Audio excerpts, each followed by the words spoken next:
नांदेडच्या मुदखेड तालुक्यातील शिखाचीवाडी शिवारात बिबट्याची दहशत चांगलीच वाढली आहे।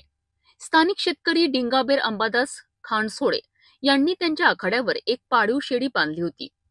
मध्यरात्री अचानक आलेल्या बिबट्याने या शेळीवर झडप घातला आणि तिला ठार केलेत। या घटनेनंतर परिसरात भीतीचं वातावरण निर्माण झालं आहे। याआधी लोहा तालुक्यातील वडेपुरी शिवारात बिबट्याचे दर्शन झाले होते, त्यामुळे आता या परिसरात तो मुक्तपणे फिरत असल्याची शंका व्यक्त केली जात आहे।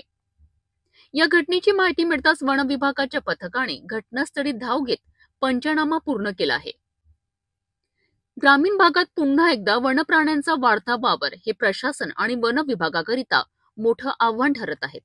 दिगंबर अंबादास खानसोडे, राहणार शिखाचीवाडी, तालुका मुदखेड, जिल्हा नांदेड। रात्री एक वाजताच्या सुमाराने शेळी खाली मोठे वडील चुलता आणि बाबा होते आखाड्यावर। वाघ आला, बिबट्या, आणि शेळीवर अटॅक केला। शेळी 30,000ची शेळी होती।